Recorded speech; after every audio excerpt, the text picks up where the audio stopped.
se iba a la escuela, pues se entraba a los párvulos donde iban las niñas y los niños todos juntos. Vamos a escuelas todos los días, empezando por la escuela, a párvulos aquí a la plaza. Ya te hacían cantar el cara al sol obligatoriamente. Y luego después se venía el grupo que mandaba un poco con la bandera, toda la gente allí con la bandera. Cuando entramos a misa se cantaba el cara al sol. Cuando a misa no a la escuela. Cuando salíamos, ya que era la hora de salir, teníamos que rezar. A los 7 años se pasaba a la escuela ya de mayores.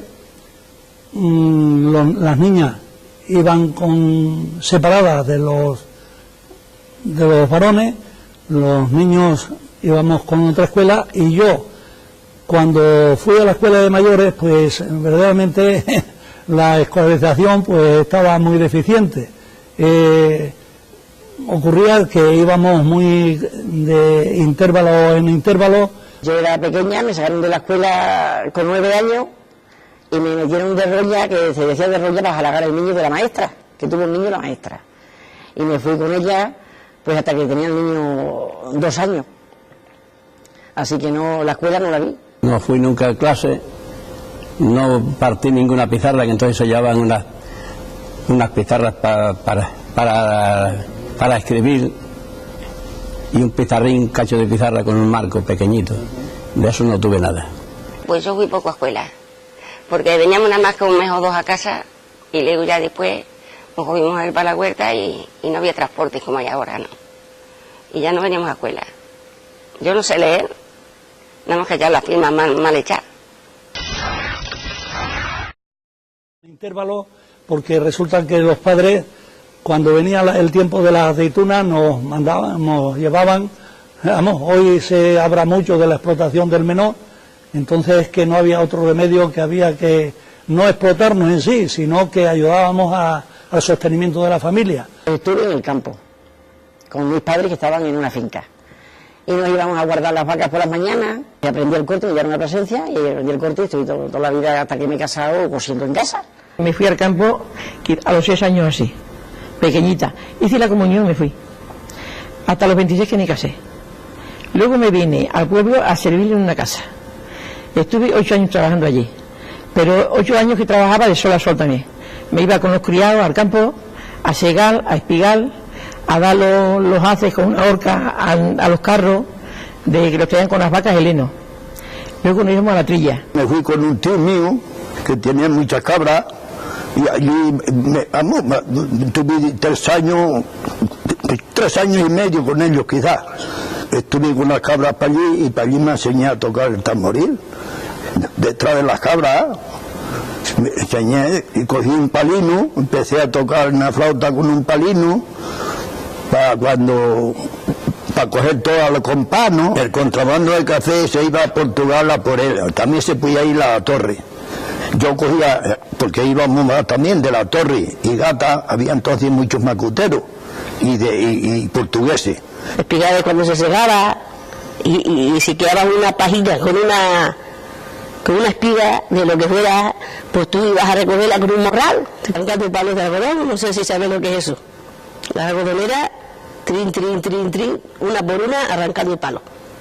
Se hacían brazados en el suelo, y luego los tenías que coger, los amontonabas con una horca, había un montón grande, y los prendías y los quemabas. Y el maíz, el tabaco. Venir a Montehermoso y parar un rato, y luego irme a Navalmoral de la Mata a venderlo, andando. Estuve en un campo hasta los 14 o 15 años, he estado luego después en una huerta, tuve 13 años ahí con unos familiares de aquí del pueblo. Y luego después, en el año 73, pues ya puse un bar por mi cuenta, y he estado en un bar durante 16 o 17 años. Nunca creí que podía haber sido alcalde de Montehermoso. A Montehermoso le serví con los medios y en la medida que me fue posible. En aquellos medios no había el dinero que había hoy, había mucho paro tanto en Montehermoso como en toda Extremadura, y entonces había que invertir mucho dinero en paliar el paro de los que necesitaban precisamente que se les atendiera. Yéndonos a la religión, pues entonces había unas creencias, sobre todo en las mujeres ya mayores, eran creencias que verdaderamente les salía de la fe. A misa sí, a misa había que ir. No, es que también nos llamaba a vosotros, ¿eh? Ya lo sabíamos, teníamos que ir al rosario todos los días, si no, no podíamos ir al baile. Las mujeres tenían que ir, las chicas, al rosario por las tardes antes de ir al baile. Y la misa con velo y con manguita larga, no de manga corta. Un velo, toda la gente. Ahora ya va la gente como quiera, ¿no? Si te confiesas no puedes ni comer, mira si éramos tontas. Entonces lo que llevaban eran las mujeres, llevaban todas una cobija. Una cobija era ¿qué te voy a decir yo? Era un pañuelo negro, por decir, redondo, así, redondo. En redondo, de adelante tenía más que 2 picos, hacía como un abanico, y aquí en el centro tenía una borlina de hilos, como un dedal o un poquito así. Esa era la cobija que llevaban. Teníamos que ir a misa a rezar, y luego por las tardes al rosario a las 3. Cuando venía el sacerdote por las calles, pues teníamos que ir a besarle la mano, todas. Si nos veía la madre y no íbamos a besarle la mano al cura, pues nos castigaba, nos pegaba. La guerra, como era la guerra de todas son feas. Muchos tiros, y muchas cosas de esas. Yo, porque anduve luego por toda España, mejor dicho, estuve por Badajoz, porque por ahí me dieron a mí, me entró una bala por aquí, salió por aquí.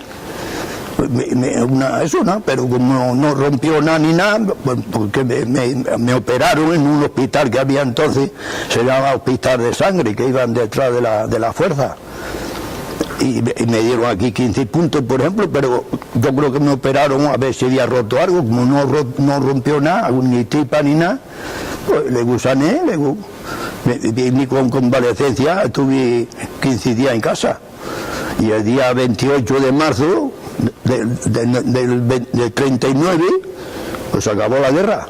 Tuve que ir a la guerra. La guerra viví en Montehermoso, pasamos ciertas avatares y cierto miedo, pero hubo en Montehermoso unas autoridades por parte de lo que era el movimiento, en la que nos permitieron nada más que algunas cosillas, tal como pelar a algunas mujeres y tal, pero cuestión de no podemos decir que hubo lo que se dice unos crímenes que como ocurrieron en otras ocasiones. La guerra yo, gracias a Dios, no la he conocido, solamente lo que he oído, ¿no? Las guerras yo pienso que nunca son buenas en ningún sitio, porque siempre hay desgracias, madres que quedan sin sus hijos, hijos que quedan sin padres, después viene la destrucción de todo, viene el hambre, viene la peste, y hasta que se vuelve a construir un pueblo cuesta mucho sacrificio. Me gusta que haya paz y que haya justicia y respeto.